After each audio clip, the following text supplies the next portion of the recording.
এমন এক মধুর নামের কথা কি আমরা জানি, যা শুনলে কেবল মানুষ নয়, বনের পশু পাখিও প্রেমে মাতোয়ারা হয়ে ওঠে? যে নাম জপ করলে জীবনের সব কঠিন শোক আর দুঃখ মুহূর্তেই বিলীন হয়ে যায়। আজ আমরা সেই নামের সাগরেই ডুব দেব। নমস্কার, কৃষ্ণা টক্স বাংলা চ্যানেলে আপনাদের স্বাগতম। আজকের ভাবনা, গৌর হে গৌর আনলো মধুর নাম, নামেতে মত্ত হয়ে পাগল ধরাধাম। উৎসের তথ্য ও লেখকের সম্মান। বন্ধুরা, আজকের এই যে পংক্তিটি আমরা আলোচনার জন্য গ্রহণ করেছি, এটি গৌড়ীয় বৈষ্ণব সাহিত্যের এক অমূল্য রত্ন। বৈষ্ণব পদকর্তাগণ, বিশেষ করে শ্রীমান মহাপ্রভুর অন্তরঙ্গ পার্ষদগণ, যারা তার এই হরিনাম সংকীর্তনের জোয়ার নিজের চোখে দেখেছিলেন, তাদের সেই দিব্য অনুভূতির বহিঃপ্রকাশ হল এই পদটি। মহাপ্রভুর এই গৌর লীলা এবং তার আনিত মধুর নাম এর মহিমা প্রচার করার ক্ষেত্রে শ্রীল নরোত্তম দাস ঠাকুর বা বাসুদেব ঘোষের মতো মহাজনদের অবদান অনস্বীকার্য। তারা আমাদের শিখিয়েছেন যে এই নাম কেবল বর্ণমালা নয়, এটি স্বয়ং ভগবান শ্রীকৃষ্ণের এক করুণাময় অবতার। সেই মহাজনদের চরণে প্রণাম জানিয়েই আজকের এই গভীর আলোচনা আমরা শুরু করছি। পরম দয়ালু শ্রীচৈতন্য মহাপ্রভু। শ্রীমদ্ভগবদ্গীতায় ভগবান শ্রীকৃষ্ণ আমাদের ধর্মের পথে আসার জন্য অনেক জ্ঞান দিয়েছেন, কিন্তু সেই জ্ঞান অর্জনের জন্য অনেক পরিশ্রম আর সাধনার প্রয়োজন ছিল। অথচ কলিযুগের মানুষের জন্য ভগবান যখন শ্রীচৈতন্য মহাপ্রভু রূপে এলেন, তিনি কোনো শর্ত রাখলেন না। তিনি হলেন দাতার শিরোমণি। যেমন একজন করুণাময় ব্যক্তি পরম তৃষ্ণার্ত কাউকে জলের উৎস দেখিয়ে দেন, তেমনি মহাপ্রভু আমাদের দেখালেন হরিনামের সেই অমৃত সাগর।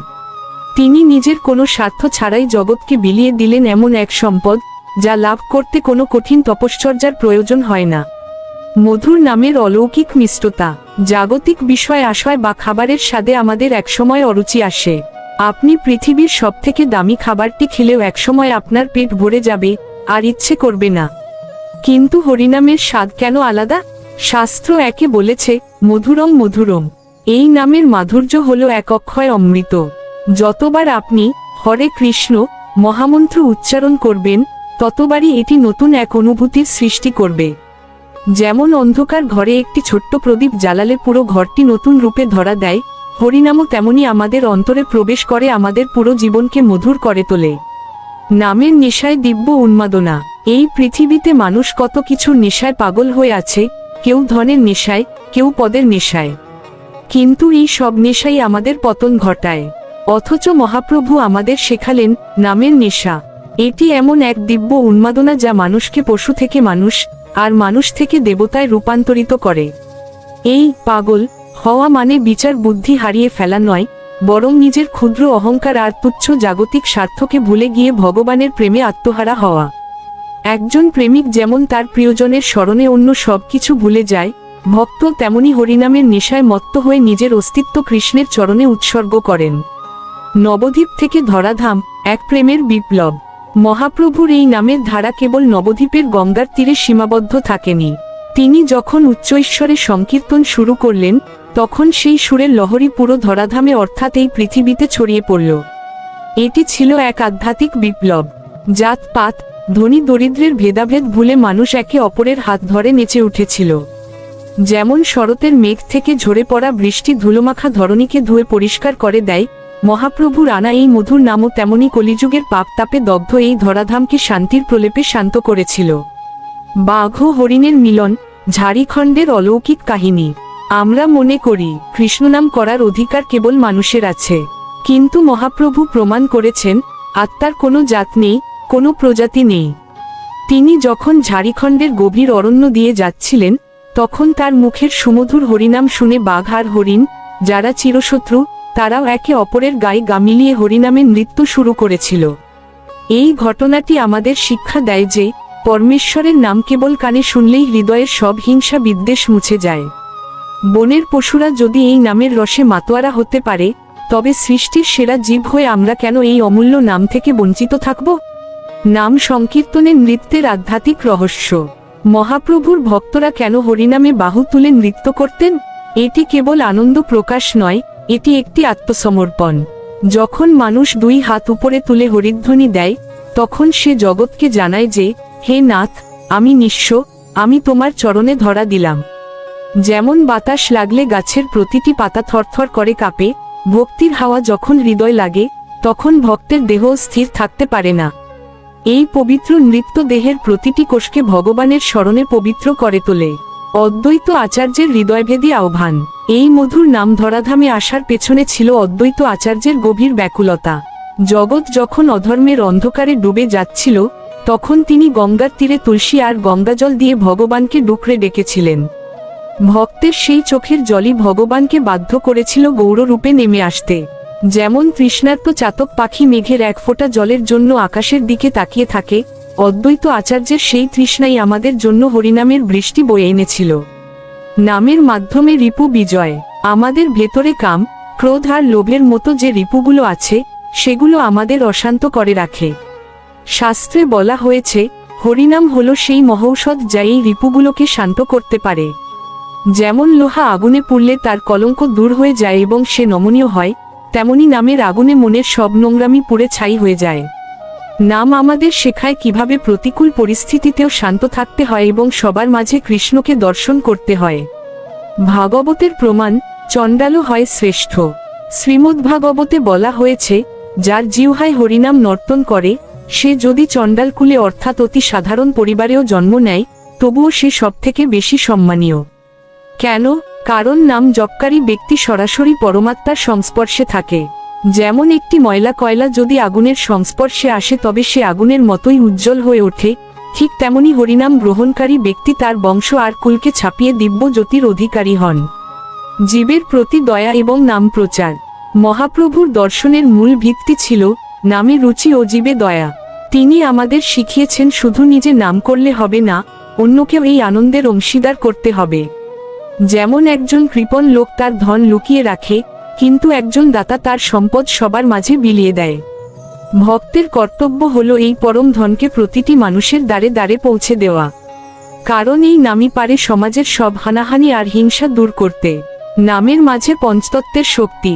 আমরা যখন গৌর হে গৌর বলে ডাকি, তখন সেখানে পঞ্চতত্ত্ব, শ্রীচৈতন্য, নিত্যানন্দ, অদ্বৈত, গদাধর এবং শ্রীবাস উপস্থিত থাকেন। এই পাঁচজন মিলে প্রেমের যে বন্যা বইয়ে দিয়েছিলেন, তাতে বড় বড় পণ্ডিতদের অহংকারও ধুয়ে গিয়েছিল। যেমন সাগরের ঢেউ পাড়ের সব আবর্জনা পরিষ্কার করে দেয়, পঞ্চতত্ত্বের এই করুণার ঢেউ আমাদের হৃদয়ের সব সংশয় আর অবিশ্বাসকে ভাসিয়ে নিয়ে যায়। নাম অপরাধী থেকে মুক্তি পাওয়ার উপায়। আমরা অনেকেই নাম করি, কিন্তু ফল পাই না। তার কারণ হলো আমাদের অপরাধ। কিন্তু মহাপ্রভু বলেছেন, যদি কেউ নিরপরাধে নাম নিতে নাও পারে, তবুও সে যদি বারবার নাম নেয়, তবে সেই নামই তাকে অপরাধমুক্ত করবে। যেমন জল দিয়ে যেমন কাদা ধোয়া যায়, তেমনি নামের অভ্যাস দিয়েই নামের প্রতি রুচি তৈরি হয়। এটি এমন এক সাধনা যা কখনো বিফলে যায় না, শান্তি ও পরম মুক্তির সোপান। আজকের মানুষ মানসিক শান্তির জন্য কত জায়গায় ছোটে, কত থেরাপি নেয়, কিন্তু আত্মার আসল শান্তি হলো তার উৎসের সাথে যুক্ত হওয়া। সেই সংযোগের সেতু হলো হরিনাম। যেমন একটি শিশু তার মায়ের কোল পেলে সব কান্না ভুলে যায়, এই অশান্ত জগতের মানুষও যখন হরিনামকে আপন করে নেয়, তখন সে পরম নিরাপত্তার আশ্রয় খুঁজে পায়। এটি কেবল একটি মন্ত্র নয়, এটি আত্মার পরম বিশ্রাম। মায়ার প্রভাব বনাম নামের জ্যোতি। মায়া আমাদের সারাক্ষণ ভুল পথে চালিত করে, কিন্তু যেখানে সূর্যের আলো থাকে, সেখানে অন্ধকার টিকতে পারে না। কৃষ্ণনাম হলো সেই কোটি সূর্যের প্রকাশ। আপনি যখন আন্তরিকভাবে নাম জপ করেন, মায়া তখন আপনার থেকে দূরে সরে যায়। যেমন প্রদীপের আলো থাকলে চোর ঘরে ঢুকতে ভয় পায়, হরিনাম থাকলে মায়া আমাদের হৃদয় প্রবেশ করতে পারে না। নামেই পূর্ণতা। পরিশেষে বলা যায়, আমাদের এই ক্ষণস্থায়ী জীবনে আমরা অনেক কিছু সঞ্চয় করি, কিন্তু মৃত্যুর সময় কোনো কিছুই সাথে যাবে না। সাথে যাবে শুধু আমাদের করা হরিনাম। মহাপ্রভু যে অমৃতের সন্ধান আমাদের দিয়ে গেছেন, তা যদি আমরা অবহেলা করি, তবে আমাদের এই মানব জনম বৃথা যাবে। আসুন, আজ থেকে অন্তত একবার হলেও ভক্তিভরে সেই মধুর নাম উচ্চারণ করি, তবেই আমাদের এই আলোচনা সার্থক হবে। এই রকম আরও গভীর এবং জীবনমুখী আধ্যাত্মিক আলোচনা শুনতে প্রতিদিন রাত ৮টায় কৃষ্ণা টক্স বাংলা চ্যানেলের সঙ্গে থাকুন। আমাদের এই ক্ষুদ্র প্রয়াস যদি আপনার জীবনে সামান্যতম আলোর দিশা দেখাতে পারে, তবে একটি লাইক দিয়ে আমাদের উৎসাহিত করবেন। আপনাদের মূল্যবান মন্তব্য আমাদের আগামী দিনের প্রেরণা। আধ্যাত্মিক এই যাত্রায় আমাদের সঙ্গী হতে চ্যানেলটি সাবস্ক্রাইব করে রাখুন। একটি ছোট্ট কমেন্ট করে জানান হরে কৃষ্ণ বা রাধে রাধে। আপনার এই একটি শব্দ আমাদের নতুন ভিডিও তৈরির পথে শক্তি যোগাবে। ভক্ত যেমন ভগবানের চরণে সর্বস্ব অর্পণ করে শান্তি পায়, আমরাও তেমনি প্রতিদিন আপনার হৃদয়ের দ্বারে আধ্যাত্মিক প্রসাদ নিয়ে হাজির হই। এছাড়া দিনের বিভিন্ন সময়ে আমরা ছোট ও বড় নানা ধরনের ভিডিওর মাধ্যমে আপনাদের পাশেই থাকার চেষ্টা করি। কৃষ্ণা টক্স বাংলার আধ্যাত্মিক কার্য পৌঁছে দিলেন শ্রী মিলন দেবনাথ। যা কিছু পরম সত্য তা সবই কৃষ্ণের দান, যা কিছু ভুল তা একান্তই আমার ক্ষুদ্র বুদ্ধির সীমাবদ্ধতা। সকলে সুস্থ থাকুন, ভালো থাকুন এবং সর্বদা কৃষ্ণ ভাবনায় থাকুন। হরে কৃষ্ণ। নমস্কার, কৃষ্ণা টক্স বাংলা চ্যানেলে আপনাদের স্বাগত। আজকের এই সুন্দর মুহূর্তটি কোনো কঠিন তাত্ত্বিক আলোচনার জন্য নয়, বরং আমাদের জীবনের অতি পরিচিত কিছু যন্ত্রণার সহজ সমাধানের পথ খোঁজার জন্য। আমাদের প্রত্যেকের মনের কোণে কোনো না কোনো সংশয়, অহেতুক দুশ্চিন্তা কিংবা নিজের সাথেই নিজের এক নীরব যুদ্ধ চলতে থাকে। এই অস্থিরতা থেকে মুক্তির উপায় কি? আজ আমরা সেই ধ্রুব সত্য নিয়ে কথা বলবো, যা আমাদের ভেতরের অন্ধকার ঘুচিয়ে আলোর পথ দেখাবে। আজকের মূল ভাবনায় রয়েছে এক পরম সত্য, হরে কৃষ্ণ নাম জপ অবিরাম, ঘুচিবে মনেরও ভ্রান্তি। মনের অস্থিরতা ও ভ্রান্তির উৎস। আমাদের অশান্তির মূল কারণ হলো মনের নিয়ন্ত্রণহীনতা। আমাদের মন সারাক্ষণ বাইরের জগতের মোহে অন্ধ হয়ে ছুটে বেড়ায়। কে আমাদের সম্পর্কে কি বলল, ভবিষ্যতে কি হতে পারে, যা হারিয়েছি তা কেন হারালাম, এই সব অপ্রয়োজনীয় ভাবনাই মনের ভেতর কুয়াশা তৈরি করে। এই কুয়াশাই হলো ভ্রান্তি। যখন মন নিজের ভেতরের শান্তি হারিয়ে বাইরের বস্তুর ওপর নির্ভরশীল হয়ে পড়ে, তখনই অস্থিরতা শুরু হয়। ভ্রান্তি মানে কেবল ভুল চিন্তা নয়, বরং নিজের আসল স্বরূপ বা নিজের ভেতরের সেই পরম শান্তিকে ভুলে যাওয়াই হলো সবচেয়ে বড় বিভ্রান্তি। নামের শক্তিতে হৃদয়ের কেন্দ্রবিন্দুতে প্রত্যাবর্তন। অনেকেই মনে করেন নাম জপ করা হয়তো কেবল একটি ধর্মীয় আচার, কিন্তু আসলে এই পবিত্র নাম হলো মনের জন্য এক পরম ঔষধ। এটি কোনো কল্পনা বা সাময়িক আবেগ নয়। যখন কেউ একাগ্র মনে নাম জপ করেন, তখন তার বিক্ষিপ্ত মন ধীরে ধীরে বাইরের জগৎ থেকে ভেতরের দিকে ফিরতে শুরু করে। বাইরের চাকচিক্য আমাদের কেবল বিভ্রান্ত করে, কিন্তু নিজের অন্তরে তাকালে ধ্রুব সত্যের দেখা পাওয়া যায়। এই নাম জপ করার মাধ্যমেই আমরা আমাদের মনের হারিয়ে যাওয়া কেন্দ্রবিন্দুটি ফিরে পাই, যা আমাদের সমস্ত সংশয় দূর করে দেয়। অবিরাম জপ ও মনের স্বাভাবিক প্রবৃত্তি। অবিরাম শব্দটির অর্থ এই নয় যে আপনাকে সব কাজ ছেড়ে কেবল মালা হাতে বসে থাকতে হবে। অবিরাম জপ মানে হলো নিজের মনকে এমনভাবে তৈরি করা যাতে প্রতিটি নিঃশ্বাসের সাথে সেই নামের স্মরণ জাগরুক থাকে। আমরা যখন হাঁটি, কথা বলি বা কাজ করি, আমাদের অবচেতন মনে যেন সেই সুর ধ্বনিত হতে থাকে। যেমন আমাদের হৃৎপিণ্ড বা ফুসফুস আমাদের অজান্তেই কাজ করে চলে, নামকেও ঠিক তেমনি মনের স্বভাব বানিয়ে তুলতে হবে। তবেই জীবনের কঠিনতম সময়ও মন আর পথ হারাবে না। শান্তির আসল ঠিকানা ও সমস্যার ভার লাঘব। সবাই শান্তি খোঁজে, কিন্তু শান্তির সঠিক পথ খুব কম মানুষই চিনে নিতে পারে। নাম জপ করলেই যে পৃথিবীর সমস্ত সমস্যা জাদুর মতো রাতারাতি উধাও হয়ে যাবে, তা নয়। বরং নাম জপ করলে সমস্যার পাহাড়কে পাহাড় বলে মনে হয় না। মনের ভেতর এমন এক অদৃশ্য শক্তি ও আশ্রয় তৈরি হয়, যা আমাদের বাইরের ঘাত প্রতিঘাত সহ্য করার ক্ষমতা বাড়িয়ে দেয়।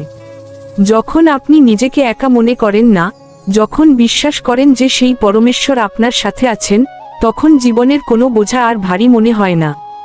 অহংকারের বিনাশ ও হালকা মনের আনন্দ। আমাদের মনের ভ্রান্তির সবচেয়ে শক্তিশালী শিকড় হলো আমাদের অহংকার। আমরা প্রায়ই ভাবি, আমি সব সামলাতে পারি, সব দায়িত্ব আমার কাঁধেই রয়েছে। এই আমি বোধই আমাদের সবথেকে বেশি মানসিক যন্ত্রণা দেয়। নাম জপ আমাদের শেখায় যে আমরা কিছুই নই, সব কিছুই সেই পরমেশ্বরের ইচ্ছা। যখন আমরা আমাদের অহংকারকে বিসর্জন দিয়ে বিনম্র হতে শিখি, তখন মন পাখির পালকের মতো হালকা হয়ে যায়। অহংকার যখন ভেঙে যায়, তখন সত্যের আলোয় ভ্রান্তিও দূর হয়ে যায়। সংসারী জীবনে নামের অনস্বীকার্য প্রয়োজন। অনেকের একটি ভুল ধারণা আছে যে নাম জপ বা আধ্যাত্মিকতা মানে হয়তো সংসার ত্যাগ করে দূরে চলে যাওয়া। কিন্তু বাস্তবতা হলো, সংসার যারা করেন তাদেরই নামের সবচেয়ে বেশি প্রয়োজন। সংসারের নিত্যদিনের চাপ, সম্পর্কের টানাপোড়েন এবং দায়িত্বের বোঝা আমাদের মনকে সহজেই বিষণ্ণ করে তোলে। এই সব ঝামেলার মাঝেও মনকে শান্ত ও স্থির রাখার জন্য নামের চেয়ে বড় কোনো অবলম্বন নেই। নাম আমাদের সংসার ছাড়তে বলে না, বরং আমাদের শেখায় কিভাবে বিচলিত না হয়ে দক্ষতার সাথে সংসার সামলাতে হয়। কলিযুগের এই কঠিন সময়ে আমরা সবাই কোনো না কোনো মানসিক অস্থিরতা বা বিভ্রান্তির মধ্যে দিয়ে চলছি। আজ আমরা আলোচনা করব কিভাবে নিরন্তর নাম জপের মাধ্যমে আমরা মায়ার জাল ছিঁড়ে পরম সত্যের পথে এগিয়ে যেতে পারি। শ্রীমদ্ভগবদ্গীতার জ্ঞান এবং মহাপুরুষদের বাণী আমাদের এই অমরতার পথে যাত্রায় আলোকবর্তিকা হয়ে কাজ করবে।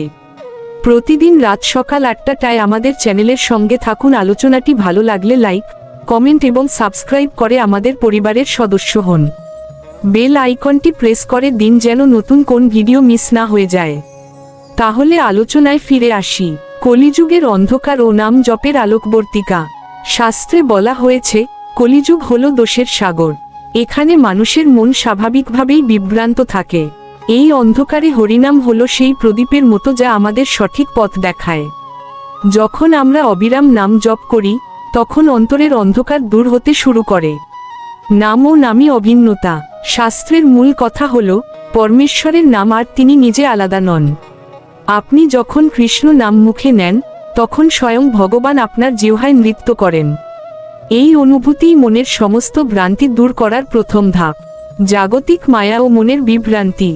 আমরা এই নশ্বর পৃথিবীকেই সত্য বলে মনে করি।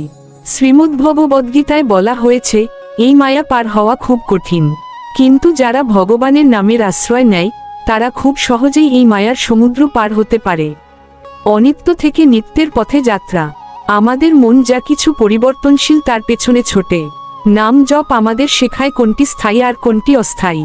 অবিরাম জপ করলে আমাদের বুদ্ধি শুদ্ধ হয় এবং আমরা সত্যকে চিনতে পারি। জপের মাধ্যমে হৃদয় দর্পণ পরিষ্কার করা। চৈতন্য চরিতামৃতে বলা হয়েছে, নাম জপ করলে হৃদয়ের দর্পণ বা আয়না পরিষ্কার হয়। দীর্ঘকাল ধরে জমে থাকা কাম, ক্রোধ আর লোভের ময়লা কেবল হরিনামের মাধ্যমেই ধুয়ে ফেলা সম্ভব।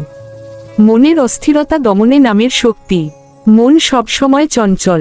অর্জুন শ্রীকৃষ্ণকে বলেছিলেন, মনকে নিয়ন্ত্রণ করা বাতাসের গতিরোধ করার মতোই কঠিন। কিন্তু ভগবান অভয় দিয়ে বলেছেন, অভ্যাসের দ্বারা অর্থাৎ নিরন্তর জপের দ্বারা এই মনকেও শান্ত করা যায়। বিভ্রান্তি বিনাশে দিব্য জ্ঞান। ভ্রান্তি আসে অজ্ঞানতা থেকে। যখন আমরা জপ করি, তখন আমাদের ভেতরে এক দিব্য জ্ঞানের উদয় হয়। এই জ্ঞান আমাদের শেখায় যে আমরা দেহ নই, আমরা আত্মা, আর পরমাত্মার সাথে আমাদের মিলনই জীবনের লক্ষ্য। নাম জপ ও কর্মফলের বিনাশ। মানুষের মনে বিভ্রান্তি তৈরি হয় তার পূর্বের কর্মফল থেকে। হরিনাম জপ করলে জমা হওয়া অশুভ কর্মফল ধীরে ধীরে ক্ষয় হতে থাকে, যার ফলে মনে স্বচ্ছতা ফিরে আসে। শরণাগতি ও পরম শান্তি। সমস্ত দুশ্চিন্তা ত্যাগ করে ভগবানের চরণে আত্মসমর্পণ করাই হল প্রকৃত শান্তি। অবিরাম জপ এই শরণাগতির ভাবটি আমাদের হৃদয়ে জাগিয়ে তোলে। তখন আর কোনো জাগতিক অভাব আমাদের বিচলিত করতে পারে না।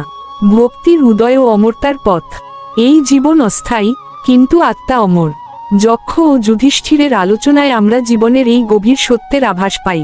নাম জপ আমাদের সেই অমরতার পথে এগিয়ে নিয়ে যায়, যেখানে কোনো মৃত্যু বা পুনর্জন্মের ভয় নেই। কলিযুগের একমাত্র সহজ পথ। কঠিন যোগ বা যজ্ঞ করা এই যুগে সবার পক্ষে সম্ভব নয়। তাই শাস্ত্রে বলা হয়েছে, এই যুগে কেবল নাম সংকীর্তনই হল মুক্তির সহজতম উপায়। এটি সাধারণ মানুষের জন্য ভগবানের শ্রেষ্ঠ করুণা, শুদ্ধ চেতনার জাগরণ। আমরা যখন অবিরাম জপ করি, তখন আমাদের চেতনা পশুত্ব থেকে দেবত্বের দিকে ধাবিত হয়। আমাদের চিন্তা ও কাজ শুদ্ধ হতে থাকে, যা আমাদের ব্যক্তিত্বকে বদলে দেয়। অন্তরের শত্রুদের পরাজয়। কাম, ক্রোধ, লোভ, মোহ, মদ ও মাৎসর্য, এই 6টি শত্রু আমাদের মনে ভ্রান্তি তৈরি করে। নাম জপের কম্পন এই শত্রুগুলোকে পরাজিত করে হৃদয় ভক্তির আসন প্রতিষ্ঠা করে। জীবনের পরম লক্ষ্য অর্জন। মানুষ জন্ম কেবল খাওয়ার বা ঘুমানোর জন্য নয়। ভগবানের প্রেম লাভ করাই হল জীবনের চরম সার্থকতা। নাম জপের মাধ্যমেই সেই প্রেমের আস্বাদন পাওয়া সম্ভব। অবিরাম জপের অভ্যাস গঠন। শেষে এটাই বলতে হয়, জপ যেন কেবল শখের না হয়, একে জীবনের অঙ্গ করে নিতে হবে। প্রতিটি নিঃশ্বাসে, প্রতিটি কাজে যদি নাম স্মরণ থাকে, তবেই পূর্ণ মুক্তি সম্ভব। ভবিষ্যতের ভয় ও বর্তমানের আশীর্বাদ। মানুষের জীবনে সবচেয়ে বড় ভ্রান্তি হল ভবিষ্যতের অনিশ্চয়তা নিয়ে ভয় পাওয়া। আমরা যা এখনো ঘটেনি তা নিয়ে দুশ্চিন্তা করে বর্তমানের সুখটুকুও নষ্ট করে ফেলি। নাম জপ আমাদের বর্তমান মুহূর্তে স্থির থাকতে শেখায়। যে ব্যক্তি নিয়মিত নাম আশ্রয় করে সে ধীরে ধীরে বুঝতে পারে যে গতকাল যা ছিল তা অতীত, আর আগামীকাল যা আসবে তা অজানা। কেবল এই মুহূর্তটিই সত্য এবং এই মুহূর্তেই পরম আশ্রয়ের ছায়া পাওয়া সম্ভব। এই বিশ্বাসী মানুষের মনের সব ভয় তাড়িয়ে দেয়। নাম ও কর্মের দিব্য মেলবন্ধন। আমাদের প্রতিদিনের কাজ বা কর্ম যদি কেবল ফল লাভের আশায় করা হয় তবে তা বন্ধনের সৃষ্টি করে এবং ক্লান্তির জন্ম দেয়। কিন্তু যদি সেই কাজের সাথে নাম যুক্ত থাকে তবে সেই কর্মই সেবায় রূপান্তরিত হয়। নাম ছাড়া কাজ মানুষকে অহংকারী করে তোলে, আর নামের সাথে করা কাজ মানুষের হৃদয়ে ভক্তির সঞ্চার করে। তখন কাজ আর বোঝা মনে হয় না, বরং তা হয়ে ওঠে নিজের দায়িত্ব পালনের এক আনন্দময় পথ। কর্মের ক্লান্তি দূর করতে নামের শক্তি অপরিসীম। ধৈর্য ও নামের নিরাময় শক্তি। নাম জপ করার সাথে সাথেই যদি কেউ অলৌকিক কোনো ফলের আশা করে তবে তার মনে হতাশা আসতে পারে। মনে রাখতে হবে, নাম জপ এক ধীর প্রক্রিয়ার মতো। যেমন আয়ুর্বেদ বা প্রাকৃতিক ঔষধ ধীরে ধীরে শরীরের রোগ সারিয়ে তোলে, নামও তেমনি আমাদের মনের গভীরে জমে থাকা বছরের পর বছরের কালিমা ধীরে ধীরে পরিষ্কার করে। এখানে তাড়াহুড়ো করার কিছু নেই, কেবল বিশ্বাসের সাথে লেগে থাকতে হবে। ধৈর্য ধরলে একসময় দেখা যায় আমাদের স্বভাব ও আচরণে এক আমূল পরিবর্তন এসেছে। জীবনের অন্তিম আশ্রয় ও ধ্রুব সত্যের পথ। জীবনের শেষ প্রান্তে এসে মানুষ তার অর্জিত সবকিছুই একে একে হারাতে থাকে, তার শারীরিক শক্তি, সামাজিক পরিচয়, এমনকি প্রিয়জনদের সঙ্গ। কিন্তু যিনি সারা জীবন সেই পবিত্র নামকে নিজের একমাত্র আশ্রয় হিসেবে গড়ে তুলেছেন, তিনি কিছুই হারান না। কারণ নামই তখন তার একমাত্র সঙ্গী এবং অন্ধকার পথের আলো হয়ে দাঁড়ায়। শরীর ত্যাগের সময়ও যার হৃদয়ে নামের সুর বাজতে থাকে তার কোনো ভয় থাকে না। নামই তাকে পরম ধামের পথে চালিত করে। সংকল্প ও নতুন যাত্রার শুরু। আজই হয়তো আপনি সব ভ্রান্তি থেকে মুক্ত হতে পারবেন না, কিন্তু একটি ছোট্ট পদক্ষেপ তো নিতেই পারেন। আজকের এই শুভক্ষণে মনে মনে এইটুকু সংকল্প নিন যে আপনি প্রতিদিন কিছুটা সময় সেই নামের আশ্রয় কাটাবেন। ধীরে ধীরে নিঃশব্দে আপনার জীবন বদলে যাবে। হরে কৃষ্ণ নাম জপ অবিরাম, দেখবেন একসময় ঘুচিবে মনেরও ভ্রান্তি। আপনার মনে যদি আজকের এই আলোচনা বিন্দুমাত্র প্রশান্তি এনে থাকে তবে কমেন্টে অবশ্যই জানাবেন। আমাদের এই কৃষ্ণের পথে যাত্রায় সঙ্গী হতে ভিডিওটি লাইক করুন এবং কৃষ্ণ টক্স বাংলা চ্যানেলটি সাবস্ক্রাইব করে পাশে থাকুন। মনে রাখবেন, আমাদের এই আধ্যাত্মিক আলোচনার নিয়মিত আসর বসে প্রতিদিন রাত 8টায়। আপনাদের উপস্থিতিই আমাদের এই পথ চলাকে সার্থক করে। সবাই ভালো থাকুন, শান্ত থাকুন এবং সদা সর্বদা নামের আশ্রয় থাকুন। হরে কৃষ্ণ। নিবেদনে শ্রী মিলন দেবনাথ। নমস্কার, কৃষ্ণা টক্স বাংলা চ্যানেলে আপনাদের স্বাগত। এখনকার ভাবনা। আজকের দিনটি কি আপনার মনের মতো যাচ্ছে না? সব যেন ওলটপালট মনে হচ্ছে। বারবার মনে হচ্ছে, সবই কি আমার সাথে হওয়ার ছিল? শান্ত হন, গভীর একটা শ্বাস নিন। শ্রীকৃষ্ণ গীতায় অর্জুনকে বলেছিলেন, মন আমাদের পরম বন্ধু, আবার এই মনই আমাদের চরম শত্রু। দিনটা খারাপ নয়, আসলে আমাদের মনের অবস্থাটা আজ প্রতিকূল। আজ আমরা মন শান্ত করার কয়েকটি প্রধান উপায়ের গভীরে প্রবেশ করব এবং জীবনমুখী শিক্ষার মাধ্যমে জানব কিভাবে এই অস্থিরতা জয় করা যায়। ধৈর্য ধরে কথাগুলো শুনুন, কারণ এই কয়েকটি মিনিট আপনার সারা মাসের অশান্তি দূর করে দিতে পারে। প্রথম উপায়, পরিস্থিতির সঠিক বিচার। গ্রহণযোগ্যতা। যা ঘটছে তা আগে মন থেকে মেনে নিন। আমরা যখন কোনো পরিস্থিতির বিরুদ্ধে লড়াই করি তখন আমাদের কষ্ট বাড়ে। মনে রাখবেন, বৃষ্টি আটলানোর ক্ষমতা আপনার নেই, কিন্তু ছাতা ধরার ক্ষমতা আছে। পরিস্থিতিকে মেনে নেওয়াই হলো সেই ছাতা। মেনে নিলে মনের অর্ধেক ভার এমনিই কমে যায়। অস্থায়িত্ব। মনে মনে নিজেকে বলুন, এই সময়টিও কেটে যাবে। মহাকালের বিচারে আপনার আজকের এই 12 বা 24 ঘন্টার খারাপ সময়টি সমুদ্রের এক ফোঁটা জলের মতো। কালকের সূর্যোদয় যেমন নিশ্চিত, আজকের এই মেঘ কেটে যাওয়াও ঠিক তেমনই নিশ্চিত। কোনো কিছুই চিরস্থায়ী নয়। অপেক্ষা। সমুদ্রে জোয়ার এলে যেমন কিছুক্ষণ পর ভাটা আসা অনিবার্য, দুঃখের পর সুখ আসাও তেমনই ধ্রুব সত্য। আমরা শুধু জোয়ারের সময় আনন্দ করি আর ভাটার সময় ভেঙে পড়ি।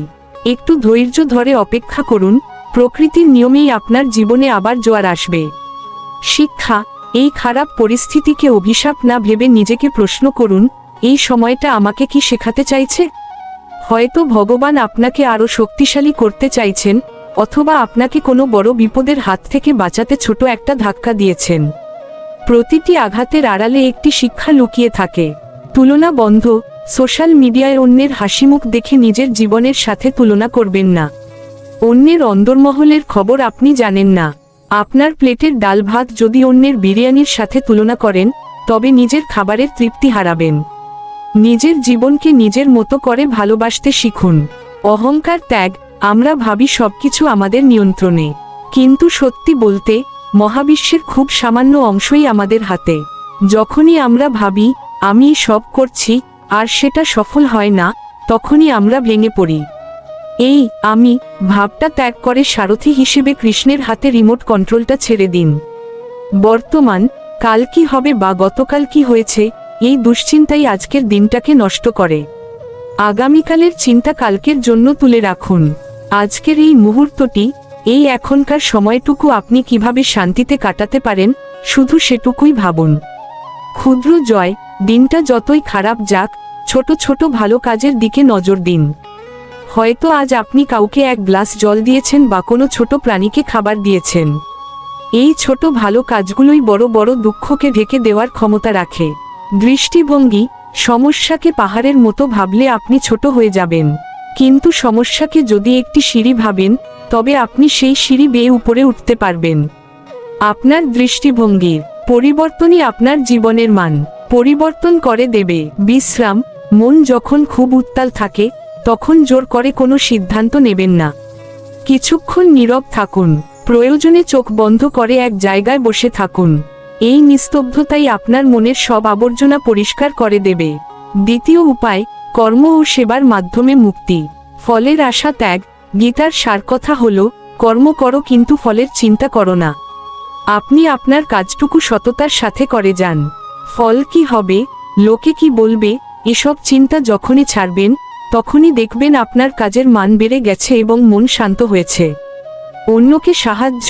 নিজের দুঃখ ভোলার সবচেয়ে ভালো উপায় হলো অন্যের চোখের জল মোছানো। আপনি যখন দেখেন আপনার চেয়েও কষ্টে থাকা কেউ আপনার সামান্য সাহায্যে হাসছে, তখন নিজের বড় বড় দুঃখগুলোকেও খুব তুচ্ছ মনে হবে। সেবাতেই মুক্তি। অকপটতা। নিজের ভুলগুলো নিজের কাছে স্বীকার করুন। আমরা যখন নিজেদের ভুল ঢাকতে মিথ্যা বা ছলনার আশ্রয় নিই, তখন মন অস্থির থাকে। আয়নার সামনে দাঁড়িয়ে নিজের ভুল মেনে নিলে মনের বোঝা হালকা হয় এবং সংশোধনের পথ খুলে যায়। কাজের পরিবর্তন। একই চিন্তা সারাদিন মাথায় ঘুরলে মন বিষিয়ে যায়।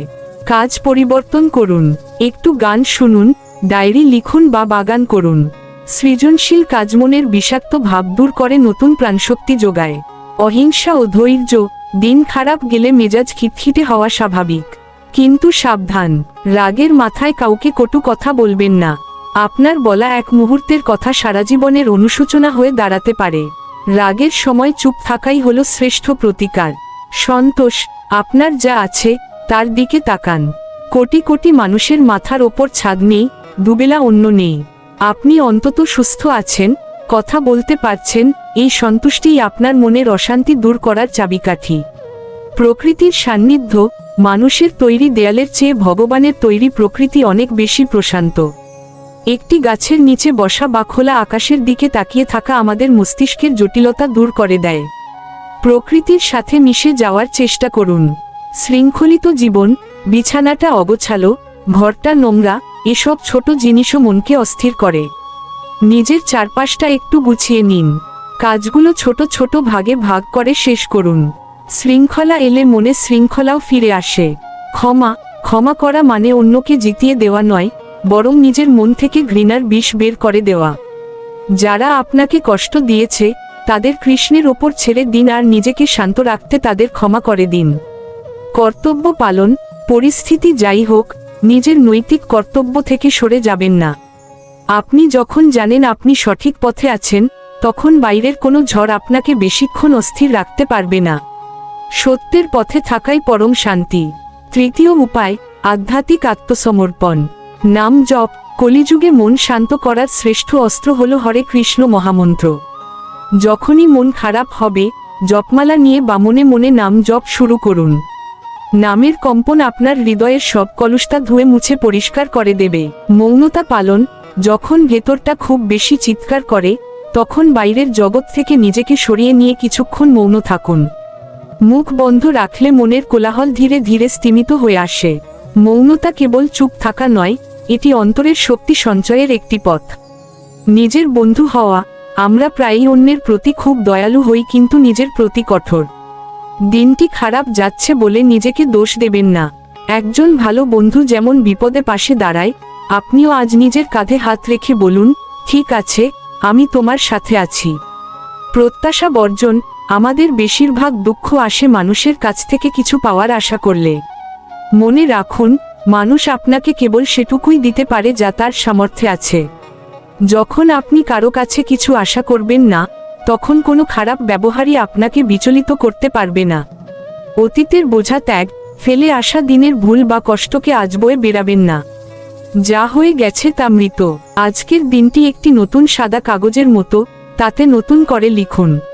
সেবার মানসিকতা। আজ মন খুব খারাপ, তবে ঘরে বসে না থেকে রাস্তার কোনো ক্ষুধার্ত প্রাণীকে কিছু খাওয়ান অথবা কোনো তৃষ্ণার্তকে জল দিন।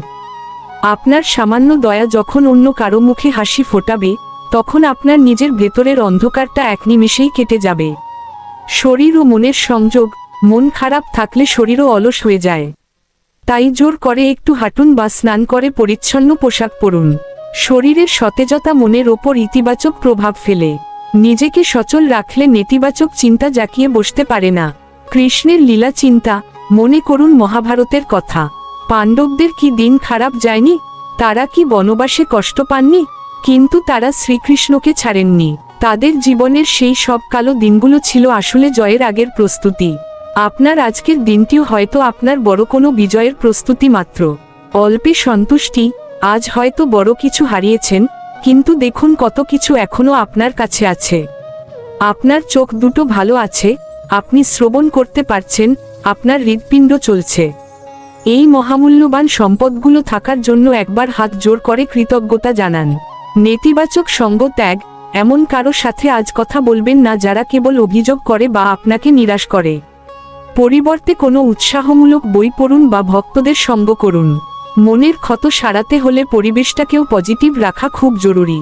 অন্তিম আশ্রয়। দিন শেষে বিছানায় যাওয়ার আগে সবটুকু ভার কৃষ্ণের চরণে সঁপে দিন। বলুন, হে গোবিন্দ, আজ যা হয়েছে সব তোমার চরণে দিলাম। আগামীকালের ভারও তোমার। এই নির্ভরতা আপনাকে এমন এক গভীর ঘুম দেবে যা সব ক্লান্তি মুছে দেবে। প্রার্থনা। ভগবান শ্রীকৃষ্ণের সামনে দাঁড়িয়ে নিজের সব অভিযোগ, সব না পাওয়ার কথা নির্ভয়ে বলুন। তিনি অন্তর্যামী, তিনি সব শোনেন। চোখের জল দিয়ে তার চরণে আরতি জানালে তিনি অবশ্যই আপনাকে সঠিক পথ দেখাবেন। গ্রন্থ পাঠ।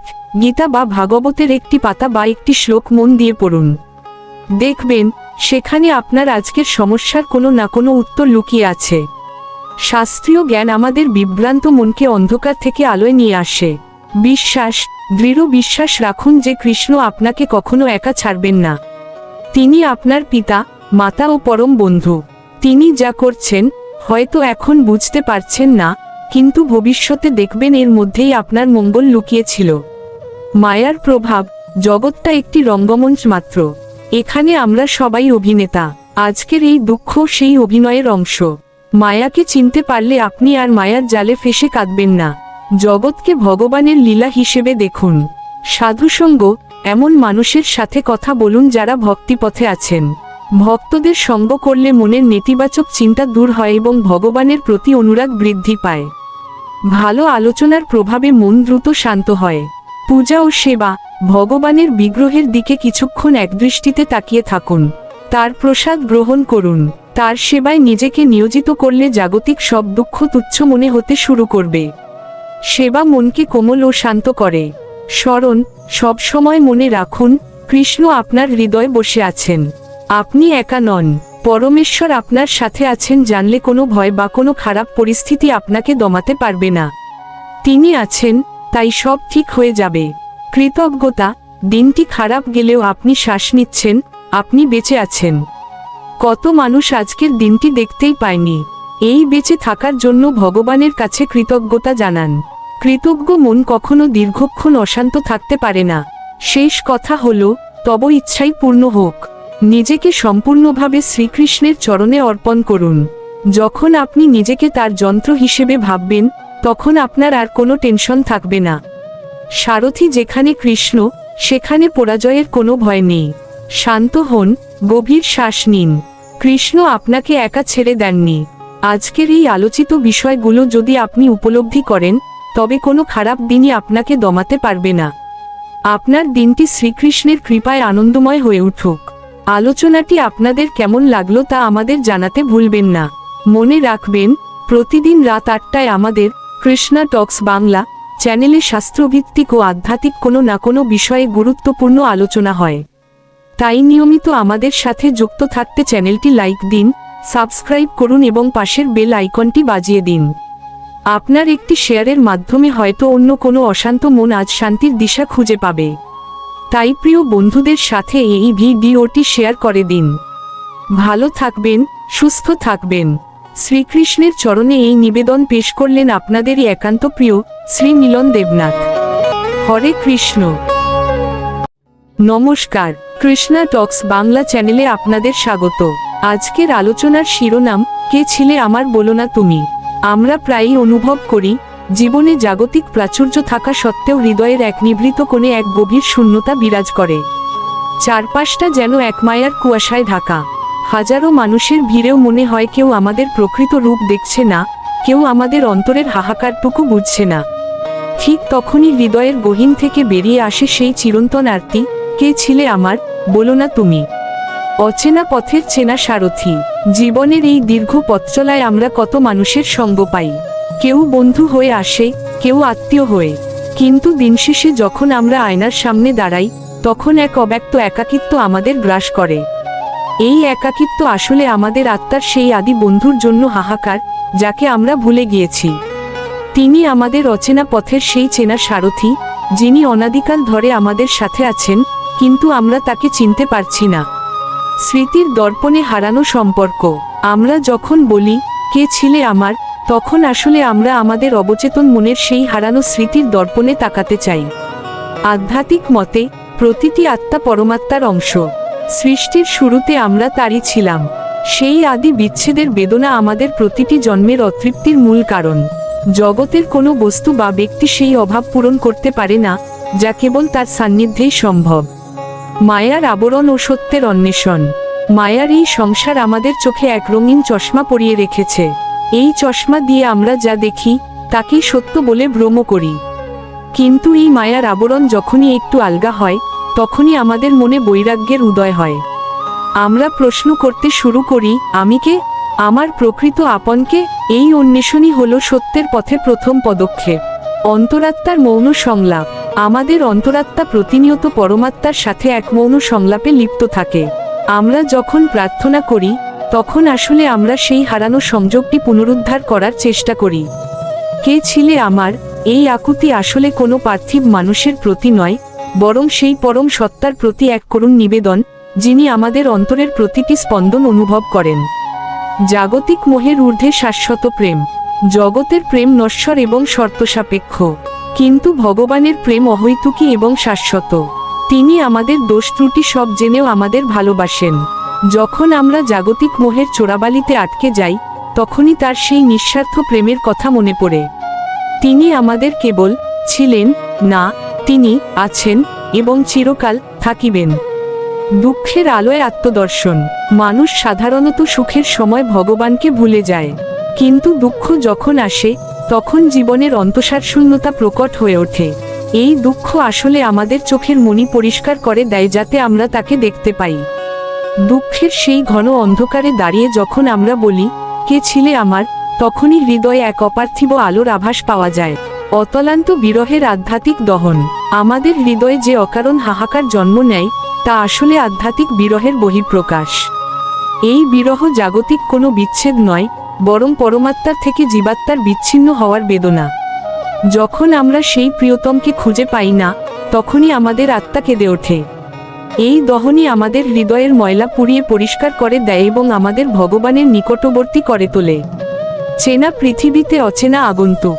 মাঝে মাঝে আপনজনদের মাঝে বসেও নিজেকে বড্ড একা মনে হয়। মনে হয় এই পৃথিবী, এই ঘর বাড়ি আমার আসল ঠিকানা নয়। এই যে নিজেকে আগন্তুক মনে হওয়া, এটিই আধ্যাত্মিক চেতনার উন্মেষ। আমরা এই মায়ার জগতে কেবল কিছুদিনের জন্য এসেছি, আমাদের প্রকৃত ধাম হলো তার চরণে।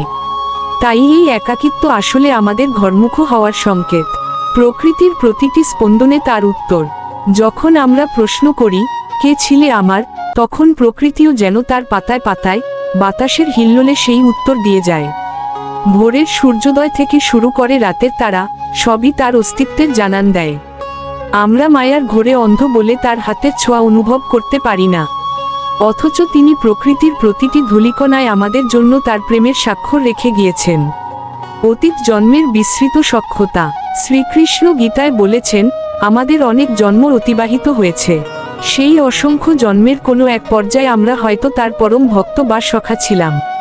মায়ার প্রভাবে সেই স্মৃতি আমরা হারিয়ে ফেলেছি, কিন্তু আত্মার গভীরে সেই সখ্যতার রেশটুকু আজও রয়ে গিয়েছে।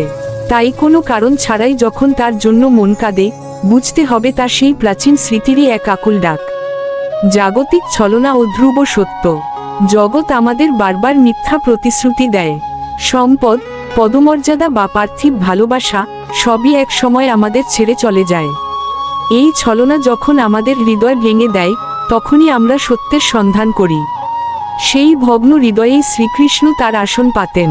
তিনি আমাদের বুঝিয়ে দেন যে, জগতের সব না পাওয়া আসলে তাকে পাওয়ার এক অনন্য সুযোগ। শান্ত সমাহিত চিত্তের অন্তিম জিজ্ঞাসা। যখন মানুষের জীবনের সন্ধ্যা ঘনিয়ে আসে, তখন সব কোলাহল শান্ত হয়ে যায়। সেই শান্ত মুহূর্তে মন কেবল একটাই উত্তর খোঁজে, এই দীর্ঘ যাত্রায় আমার সাথে শেষ পর্যন্ত কে আছে? উত্তর আসে, আমি ছিলাম, আমি আছি এবং আমিই থাকব। এই উপলব্ধি মানুষকে মৃত্যুর ভয় থেকে মুক্তি দিয়ে অমরত্বের স্বাদ এনে দেয়। সংসার সমুদ্রের ধ্রুবতারা। সংসার এক উত্তাল সমুদ্র, যেখানে আমরা পথ হারিয়ে ফেলি। কাম, ক্রোধ আর লোভের ঢেউ আমাদের দিশেহারা করে দেয়।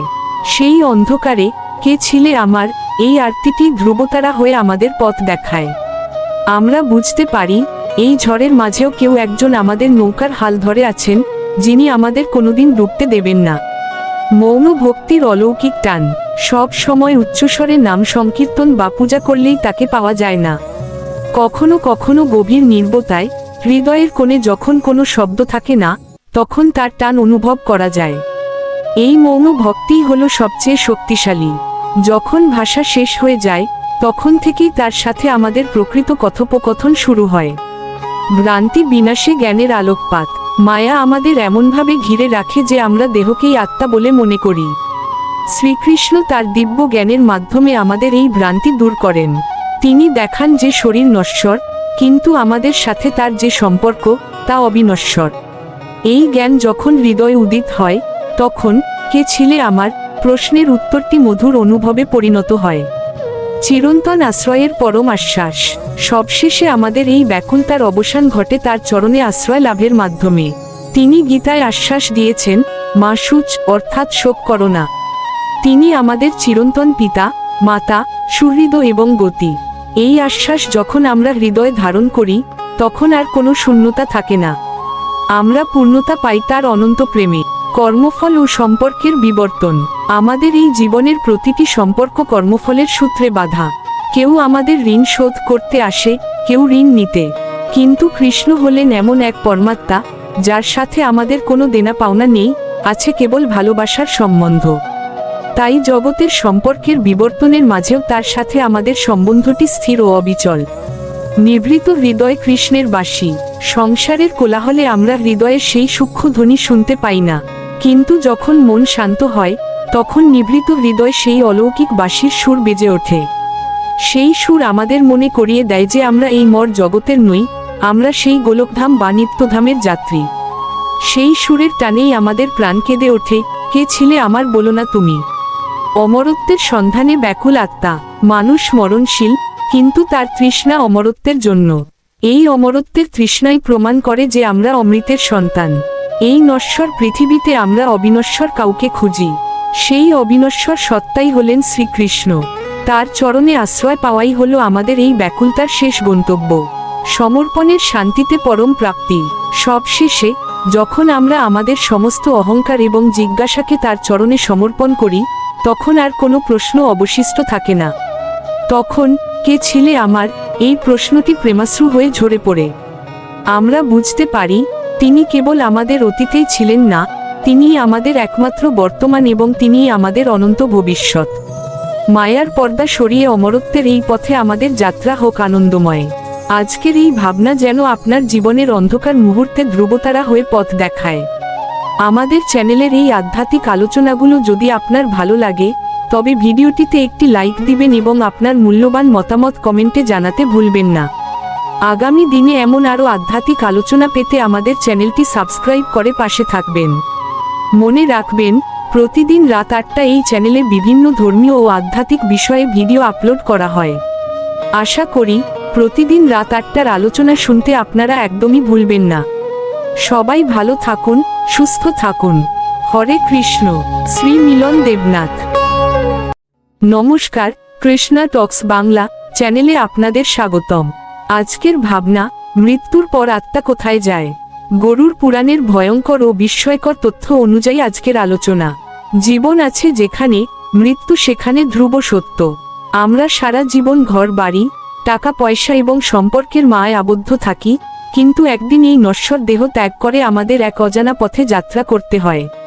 মৃত্যুর পর আসলে কি হয়, আত্মা কোথায় যায়, এই প্রশ্নটি মানব সভ্যতার শুরু থেকে আজ অবধি সবচেয়ে বড় রহস্য। আজ আমরা সনাতন শাস্ত্রের অন্যতম স্তম্ভ গরুড় পুরাণ এর আলোকে এই রহস্যের পর্দা উন্মোচন করব।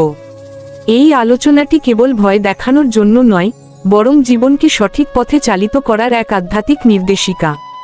গরুড় পুরাণের উৎপত্তি ও প্রেক্ষাপট। গরুড় পুরাণ হল 18টি মহাপুরাণের অন্যতম। স্বয়ং ভগবান শ্রীবিষ্ণু তার বাহন গরুড়কে এই মহাজাগতিক সত্যের কথা বলেছিলেন। যখন গরুড়দেব ভগবানকে জিজ্ঞেস করেছিলেন যে মৃত্যুর পর জীবের দশা কি হয় এবং যারা পাপকর্ম করে তাদের শাস্তি কেমন হয়, তখন শ্রীহরি এই নিগূঢ় রহস্য বর্ণনা করেন। এটি কেবল মৃত্যুর পরের কথা বলে না, বরং কর্মফল এবং আত্মার অমরত্বের কথা বলে। আজকের এই আলোচনাটি অত্যন্ত দীর্ঘ এবং তথ্য সমৃদ্ধ হতে চলেছে, তাই ধৈর্য সহকারে শেষ পর্যন্ত শুনুন। প্রাণবায়ু ত্যাগের শেষ মুহূর্ত।